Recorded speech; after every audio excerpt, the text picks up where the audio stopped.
Have you ever hit a big revenue milestone and thought, wait, why does this feel so overwhelming? Well, that's exactly what happened to today's guest, Manuel Hartbauer. When he hit his first 22 grand month, instead of celebrating, he realized he was fricking drowning in work. I'm Deirdre Martin, your host and business strategist, obsessed with helping entrepreneurs hit their first 100k or 1 million. And today we're going behind the scenes with Manuel, a LinkedIn growth and sales expert, to unpack the exact strategies that helped him scale his business, build a powerhouse team, and create a seamless sales system that keeps new clients rolling in without relying on any spammy tactics. Amen to that, folks. So stay tuned till the end, and here's what you'll grab today. The one simple shift that took Manuel from scattered offers to consistent five-figure months in no time whatsoever. How he built a sales process that turns cold LinkedIn conversations into high-ticket clients. Why saying no to shiny distractions has been the secret to his massive growth. So if you're serious about mastering your business, grab your coffee and stay tuned. Manuel, thank you so much for joining us in the Master Your Business podcast. Welcome. Hello, thanks for having me. Manuel, I am so super excited to chat with you because we have worked together behind the scenes. We've been masterminding together, right? That's true. Yeah. So I feel like I know a little bit about your business and what you do, and I admire it so much that I've brought you on here to share it with all of my listeners in the Master Your Business podcast. So in terms of there's two things I want to chat with you today. Number one is you've grown your business really successfully. You have an amazing team. I want to talk about that, but also some of the strategies first and foremost that you've used to find and win clients. So let's start there. What or how did you get to the stage where you had to hire the team? Oof. We get straight into the scaling part. Love it. What was the point where I started to get a team? It was, I think, after I solved the first problems of my business. So after I had kind of a constant revenue, I found myself in a place where I did everything for myself, and that wasn't a good feeling. It was April last year. For me, it was the highest revenue month last year to this time, and it was like 22k or something like this. And I know I hit a milestone, but I felt I am I allowed to swear? Yeah, Yes, okay. swear away. And I felt like shit. That was the problem. So that was the first moment I realized that I need more help, because it was at this point I only got hands into my business that help with tasks and stuff. But at this point I realized I need brains into my business. And I think that was it's a huge difference in everything if you transfer or outsource responsibilities and not only tasks. And yeah, so that was the first moment I started to scale, when the pain got too big to do everything myself. Okay, so let's go back a step before that. So you got to the stage where you were having constant revenue months. How did you Yeah. make that happen? Actually, it was quite easy, more or less. No, it started with the offer. I have just one offer for one client or one ideal client, and I just replicate this and improve this offer over and over again. And that was the biggest part and the biggest driver for my success, I guess. Because before I did this, I had a web design project and a content design project and here a done for you thing, and everything was kind of messy. The results, there wasn't nothing to I could predict, actually. And when I changed this and I went to one productized offer, that was the big differentiator. Because then I knew I can work on this program. I can make it better and more efficient from my side. I can create more results with my clients, which means I can ask for more money, basically, because more results means more money. But also I get more efficient with the system and the structure. So I got my time out more and more. And that's the thing we want to have as a business owner. We want to ask for a lot of money and don't do a lot for it. Well, I wouldn't say that, but Yeah, okay. you know what I mean. I know No, what you mean. I know so we what you can mean. focus on different things. Yeah. And so let's say, so with one offer, one client, and then that helped you make that efficient. Tell me, what impact did that have on your overall messaging? On my over, yeah, that's actually the beauty as well, because when you have the clarity with one product, one offer, one platform, for me as well, I only use LinkedIn to the day. Everything gets easier when you have it, because you know your ideal client. And if I have, I don't know, a web design project for a financial company or and for a health company, you know, the messaging gets in all the directions. So but if you have just one product, one result, you create, and one avatar, then it's everything gets easier, because I haven't, since that moment, I haven't had the problem with finding content ideas. You know, the all of the struggles you have when you start out. What do I post? How do I talk to my clients? What do I sell? All the things that just, yeah, they were solved. And I think, correct me if I'm wrong in this, Manuel, but if memory serves me correctly, you focus specifically on the German market and that Yes. geography as well. So you were quite focused in terms of your niche as well and location in that way too, isn't that right? Yeah, yeah. I'm only in the German speaking market. Yes, that's true. Mm, cool. And what difference or impact do you think that had? Like if for example you were English speaking and your business was English speaking, do you think that you would have looked beyond your location and thought, "Oh, I can conquer the whole of United States and Great Britain and all of the other English speaking places?" That's actually a good question. I don't know, because I'm not in a situation, so I think it's not my opinion wouldn't be that worthy. I decided to go for the German market because the German market, it's slower and there's less competition, so it's easier to stand out. But in the English Mm. speaking market, you have whole America, and that's a lot basically. So I don't know. I don't know.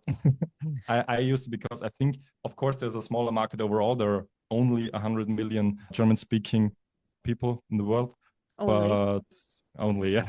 But the competitive advantage, it's just because everything is slower, and some trends or hypes or whatsoever, they come, I don't know, a few months or years later. And for me, I coached and took inspiration all the time from the English speaking market and just applied it to the German speaking market. I think that's the gap. Yeah. Mm.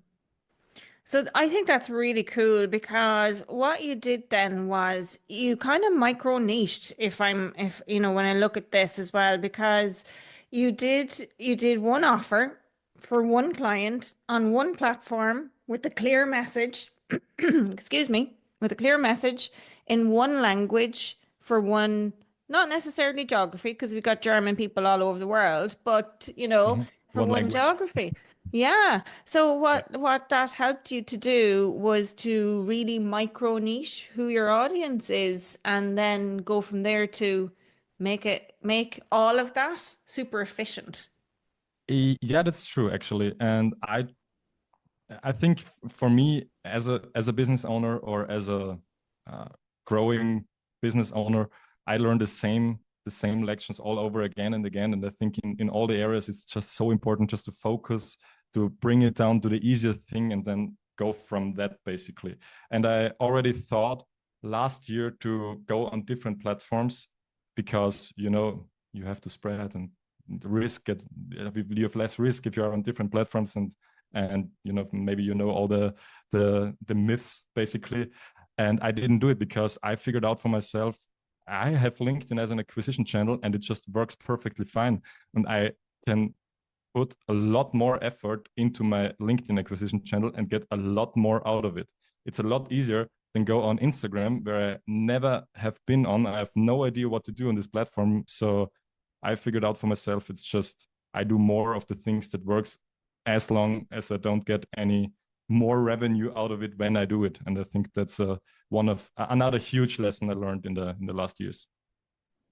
That's a fantastic lesson. And I think there's something really valuable here, folks, in all of this. And like you got to the stage, Manuel, where you were making 22K months, right? And my strategy, and I'm just sharing this with you as well for people listening, my strategy was really similar to Manuel's, and that's how I got to make 100K as well. I had one offer, one client. LinkedIn was my platform of choice too, Manuel. We love it over there, right? Good choice. One language, English, and I did narrow my geography to specific areas. I didn't try to conquer the whole of the US. I looked at certain parts of the US where time zone worked. I didn't look at Australia because time zone, doesn't really work. Sorry to you Aussie folks who do listen to the show, and thank you so much. Please keep listening. I can still help you, but maybe, not on live coaching calls all the time. But there's beauty in that because it really does help you narrow your messaging. And then you can look at, once you have the clients coming in, that can give you insight into how this works exactly when they come in and how to make that more efficient. So this strategy, if you're somebody who's listening and you're struggling to get traction in your business, this strategy works. So try it. Okay, That's cool. true, yeah. Yeah, right. So from there, April last year, highest revenue month, 22K. You're like, oh shit, this is a lot of work. I need some Yeah. help. What did you do? Tell us. What did I do? I got people in basically. And that was another huge lesson. Was April was my biggest month last year, and May was my lowest month. It was the only month I wasn't at 5 figures because I made some very disruptive changes. That was a huge learning when you do it maybe step by step. So you But have to tell us now, what was your lowest month then in May? You have to give us that insight. Go on. 9,800 euros or something. So it was. There's It people was. listening who go, fuck, I'd kill for 9,800 euro. Okay. Yeah, but from this point, I had to pay payroll, so it's kind of a difference. Yeah, no, but I know it was the first time I hit, I don't know, the 5,000 a month. I was just, what the fuck? It actually works. Yeah, so I know the feeling. The question was what I did exactly. I hired people, and I think the hiring process, for me, when I started to outsource, I wanted to outsource responsibilities because I think the most important thing as a business owner is your headspace, basically. Because if you have to think about all, does my content go out or those things? Sorry, I think that's the hardest part. So I outsourced basically the things I knew best. So I started with content. And at this point, I already posted for, I don't know, 400, 500 days in a row. So I worked in content before. So it was very easy for me to structure, to systemize. And of course, I knew exactly what quality means. So that was the thing I started to outsource. So, and for me, when I outsourced, the biggest question is, what do I do with the time I won? And with the time I won, I use it, and I still do it. I acquired another skill that's very important for my business. And for me, it was sales. I went very, very deep into sales. I outsourced everything. And then the next step, I learned sales very good, or to the point I exactly know what quality means. We had a structure, acquisition stuff and everything, funnel basically. And then the next point was, okay, now I outsource sales. And I got people in who we have a 2-call strategy. I think we will talk about it later. But I got just people in who just did the calls for me. First, only the qualification call or discovery call, the first one, and later on the sales call. And yeah, that's just on rinse and repeat with the outsourcing stuff. I learned stuff until the point I know what quality is, and then I give it to people and try to transfer my head to them.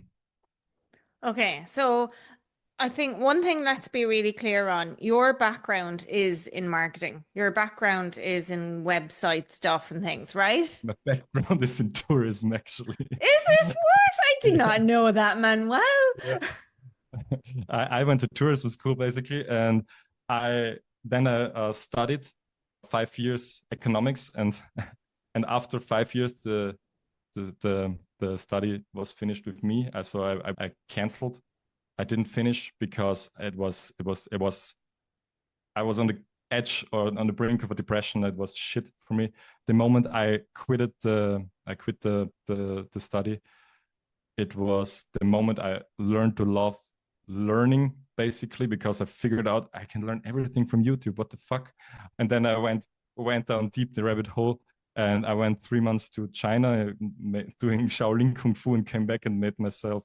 And I started my business basically as a web designer with no real, I don't know. I had no experience in this thing. I just thought everyone who wants to start a business needs a website. That was all of that has been my thoughts. Yeah. And I started with 500 euro website projects. And yeah, that was the first moment I got in touch with business for myself.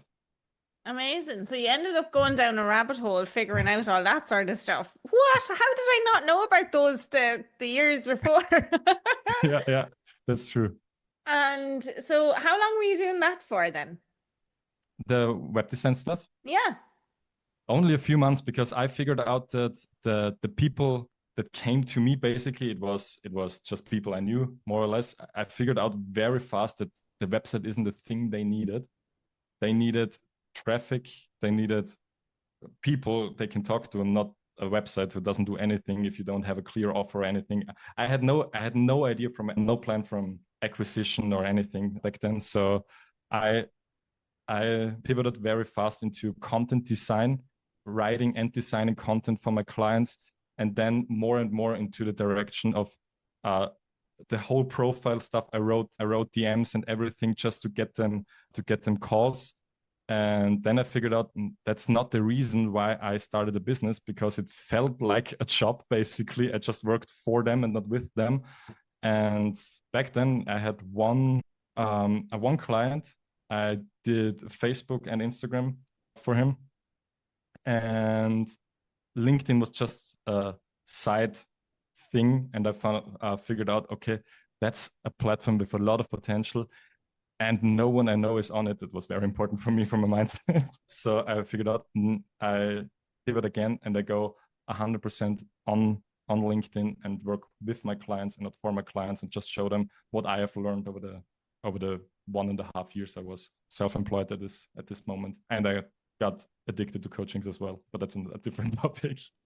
Amazing. Oh my gosh. Okay. That gives a lot of context too to where we're at and the speed at which you accelerated your success, right? So I think what probably helped is having the insights of building the websites and realizing, okay, it's like this is me building Noah's Ark, but not telling anybody that Noah's Ark exists, right?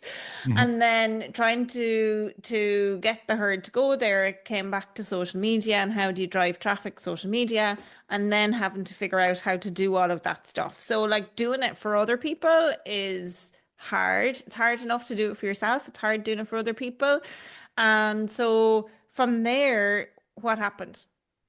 When I started to work with my clients, my program first, so it was a decision in August 2022, and I started it in November, 25th of November. So there have been around about 3 months. I had the time for the pivot because I had to end all of the collaborations I had at this point. And yeah, it wasn't that easy than I expected it is. So I first sold my program to 3 people for 1,500 euros, which is very, very cheap for a 6-month program. And yeah, and I improved it with them.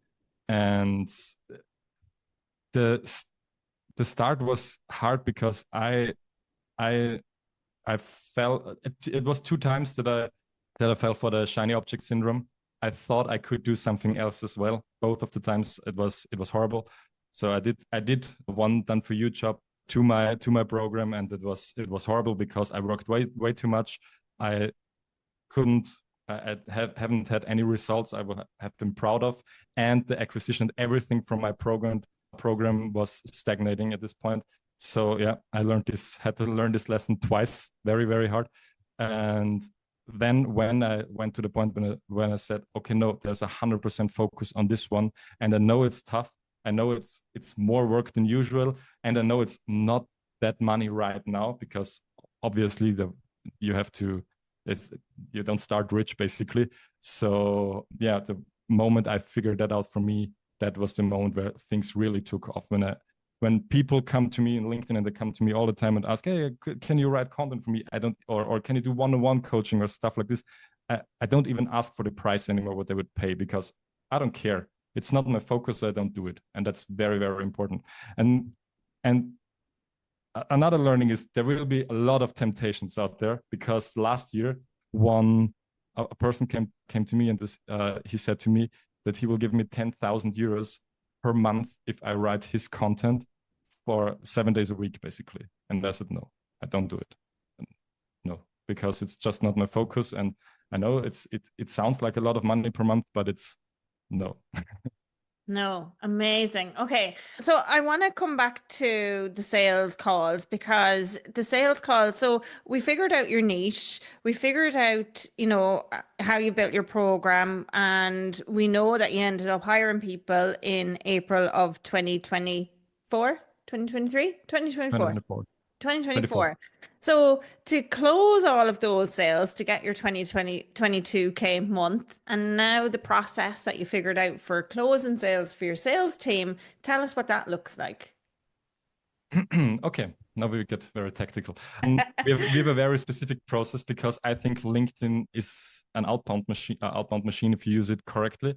So we only use our content to get attention, more or less. We don't sell anything with our content. It's only to get attention. And then we use DMs to translate this attention into calls, basically. But the calls are only value calls, the calls where we give value. And that has two major advantages. First and foremost, it's very easy for the setter, or it was me, or if you if you set your own course, it's you.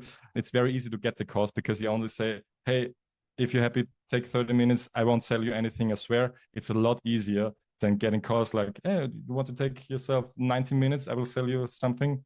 It's just harder. So that's the first thing we figured out. It's a lot easier, because I hated sales before when it was very hard to get the sales calls. We have inbound campaigns all the time, and it's not wasn't that easy, and didn't feel that right. So that's the first step. We only use value calls. Should I go into how we do the value calls as well? Yes, please do tell. There are people here chomping at the popcorn going, come on, Manuel, give us the details. Perfect. So we get on the call, and we open the call. Like every call, you have to set an agenda. What is happening on this call? If you do anything with anyone, set an agenda. It's very important. Otherwise, you talk about nonsense. So we open the call and we say, hey, we have the next 30 minutes for us. This call is only here to give you value. Even if you stand in front of me with money throwing, I don't know, we don't take anything, because we know there are a lot of people out there on LinkedIn that say they give you value and they sell you something after this call. We don't do this. We want to distance ourselves from those people. That's the thing. So the prospect knows, oh, easy, nice. I can just talk. And then we listen to them. We ask what their challenges are. And then we are value bombing them. We give them insane value in 20 minutes, kind of. And that's Give us an example of that value, Manuel. Of that value, a lot of people, they come to me or to us and they ask for, I don't know, my content, I don't reach a lot of people, and so I need to fix my content process. And then I ask, okay, cool, what's your offer? And then they start to rabble, or they have no clear answer. Okay. And how many DMs do you send to the people who react on your content? Not a lot. And how many engagement do you do for yourself? Not a lot. And then that's basically everything I need to know. And then I go through the whole process where I show them I think it's about 10 minutes. I show them a chart and I say, the first thing you have to know when you start with content, you have to know what you sell. So just get on a Google sheet, write what's your transformation. And that's cool. And that's the cool part, because I'm able to explain my product with this thing. So it's on a meta perspective, it works very good. I said, because our transformation is we help our clients from no clients to clients and reach over LinkedIn. It's very easy. Just get your value proposition out there, basically. And then you break it down to pillars. So what are the just take the transformation and take it into pillars, more or less. For us is we fix, first and foremost, we fix your offer. You get a 4-figure offer in around 3,000 to 8,000 euros. Then we get leads for them. We We get eyeballs with our content on the offer, and then we use the direct messages to get them on calls. And the third pillar is our sales process. Is we show from, at every touch point with your client where you are, at which stage you are, and it just how to close them, basically. It's the first time I presented in English. So you did a great job. I'm like, oh my that's gosh, I want to come on one of your value calls, Manuel. I want to learn how you do this. I love it. It sounds amazing. and then you just explain it, and then and that's the mistake a lot of people do. And then you say what the elements of your offer, and then they say we have one-on-one coachings, we have group coachings, we have a course. And a lot of people just, they go out there and say, I sell a course. No one needs a course. What I need is a transformation. So, but what do you do with your offer right now? You just get out and ask people for help, basically. Ask people to just give you feedback. And with people, I mean prospects. You go out, and it's very easy, your first touch point with your clients. It's very, very easy to ask them only for feedback and not give them value or something else. Ask them for feedback. They give you feedback. You can use this information to make perfect content because they tell you their challenges, and that's good, because what's the best content if you tackle challenges of your prospect or of your ideal client? That's the best content you can make.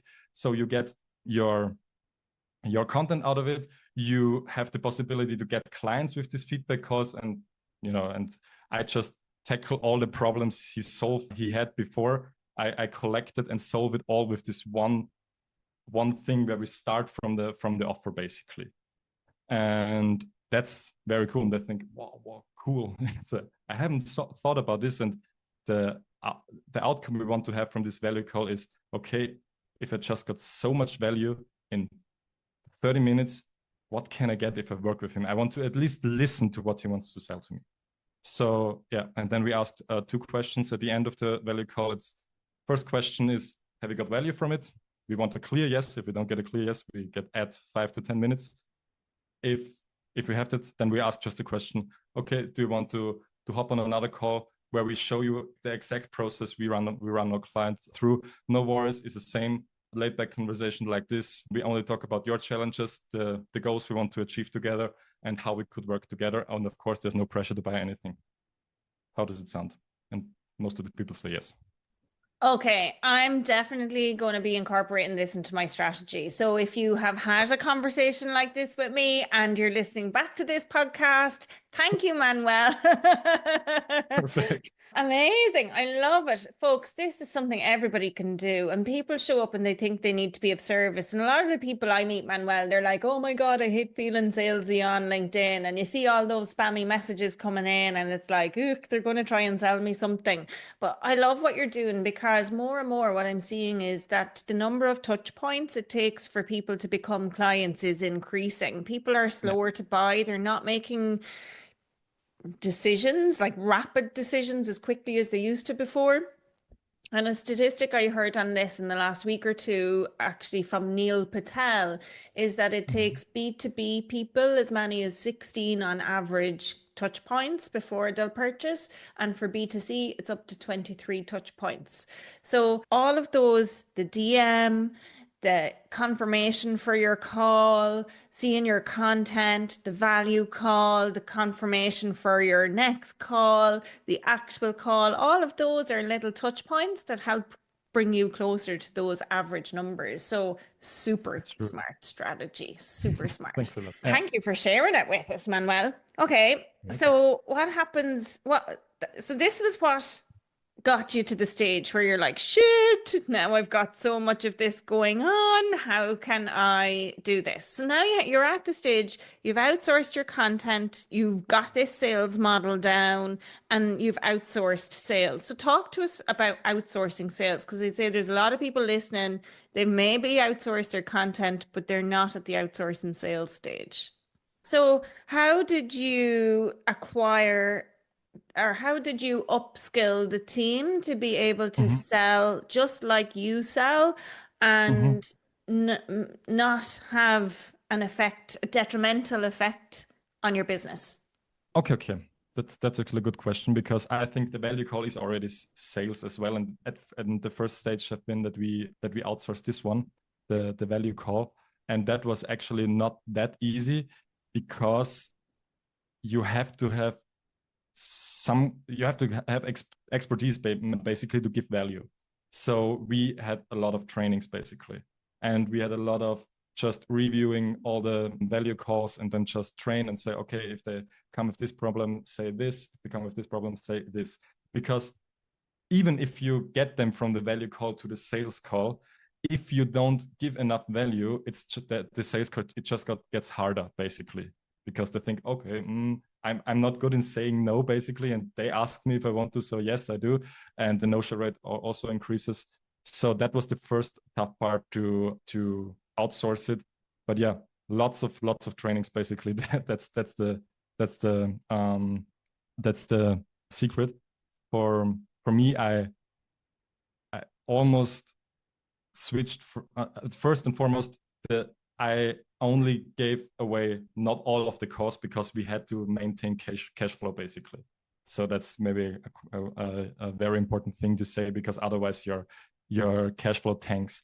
But it is that you lose money basically in the process. That's just the learning that you have to pay basically, because if you train someone, it gets expensive, and sales is very expensive. One time, then we went to the sales course and we trained one person from 0 to sales basically, and we figured out that we don't want to do this anymore, because if it's simple, sales is simple math. If you think that the person I learned the sales process, it has at least 20% less sales than my best salesman actually, and if I sell my product for 5,000 euro, that's 1,000 euro per call I pay just to train the person, and that's a lot of money if you think like this. So we only train salespeople with experience right now. So we don't get beginners in basically, because it's just too expensive. Especially when they say they want to learn sales, but they want to stay in sales. So that's just it's something I had to learn. And how to train the sales team, same thing for the value course. Just a lot of trainings basically.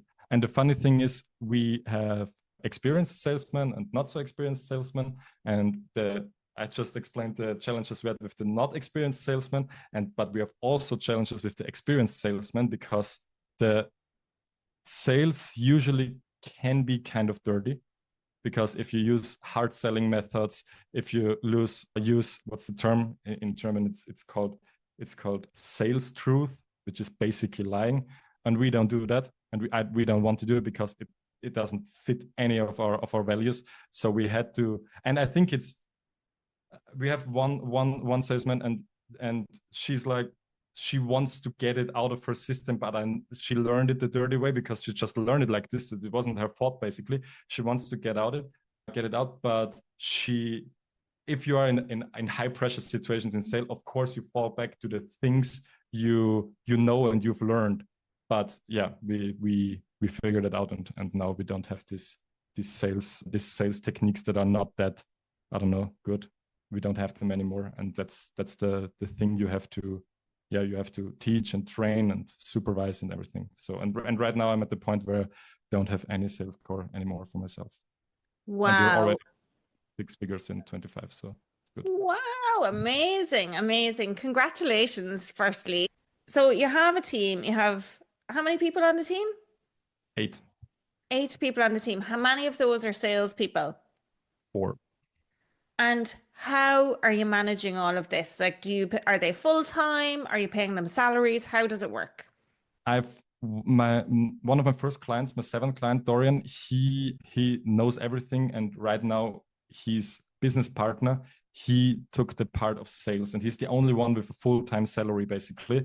The other ones are more or less freelancer, but every one of the sales team, and that's very important for me, is also in the customer journey. So they do coaching calls, and they have touch points with the customer, because I think it's important, because if the sales team is detached from the delivery, weird things happen. So they know if they close a people that a person that's just no fit, they have to handle them for themselves.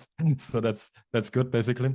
But to come back to a question, only Dorian, he's full-time, but also on commission basis, because he's head of sales. Basically, he takes the most sales calls right now, and the other are with a fixed rate, but with commissions for the closes. And we have commissions for the setter, commissions for the value call, and commissions for the sales call.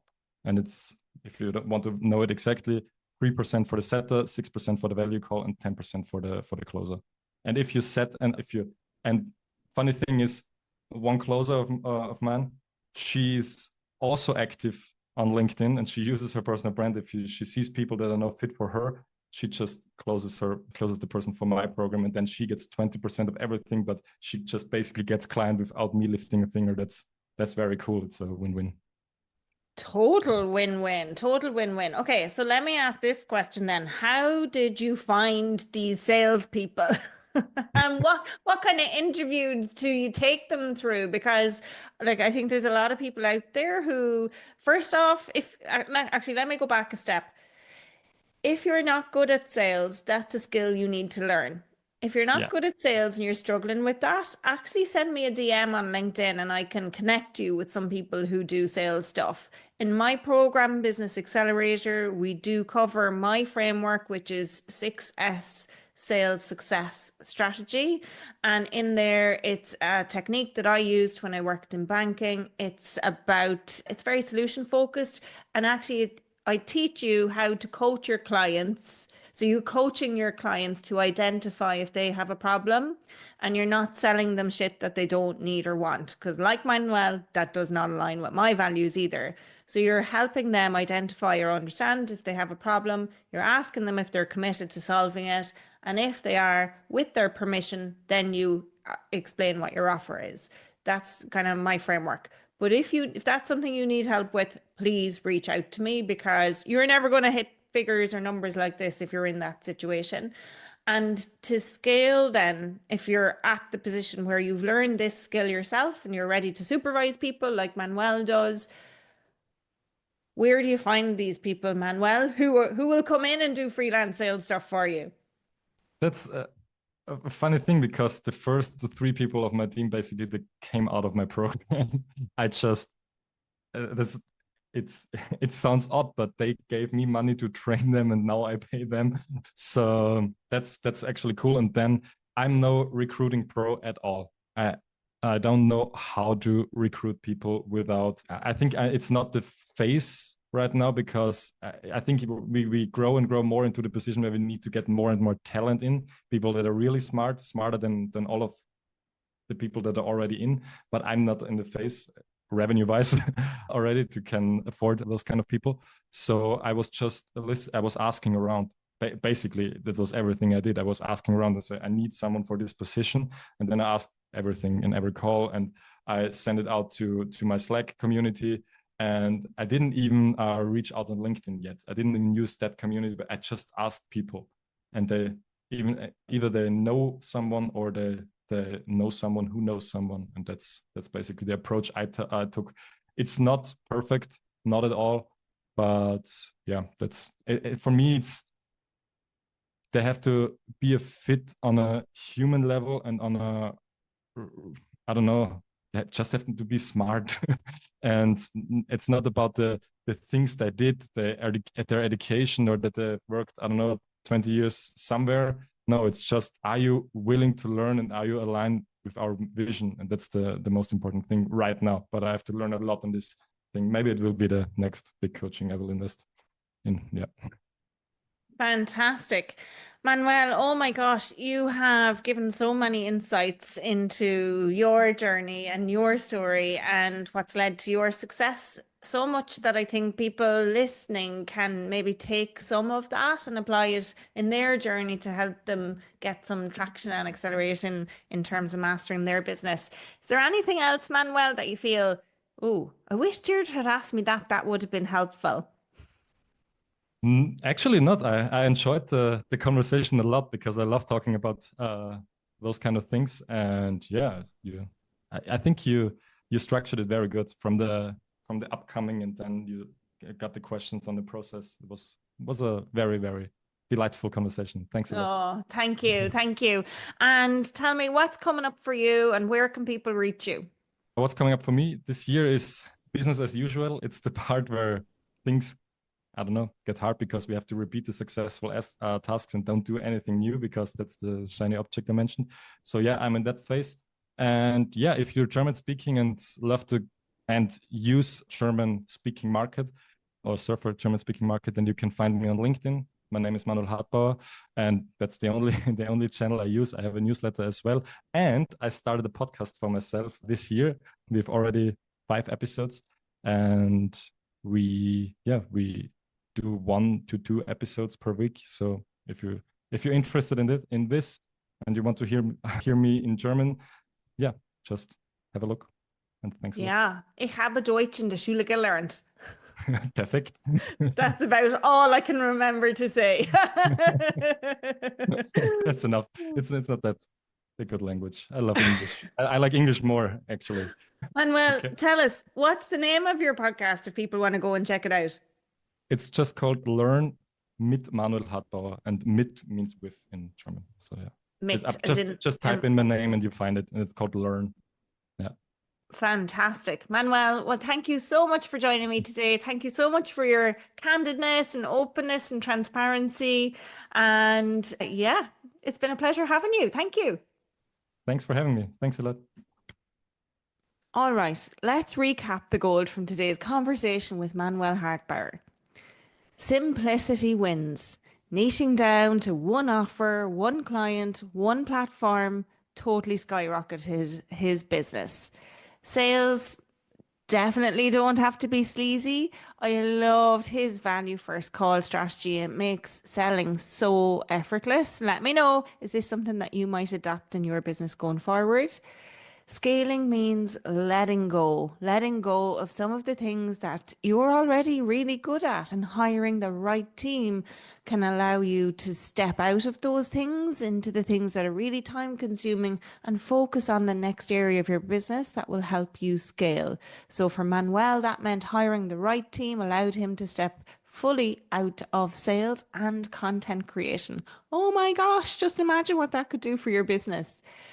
So your action step or your mission, should you choose to accept it today to help you make your first 6 or 7 figures, is to take a really hard look at your business.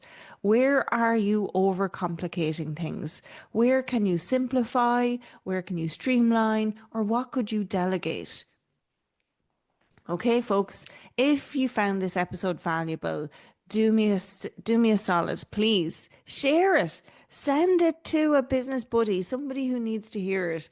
And if you haven't yet, wherever you're listening to this episode today, please do me a favor and rate it, review it, and follow the show. Your support helps us bring more high-value episodes your way. If you want to connect with Manuel, you'll find him on LinkedIn. Just go. His details are in the show notes. You can click them there. Or check out his program as well, Natürlich zu Kunden, if you're German speaking. Until next time, keep mastering your business.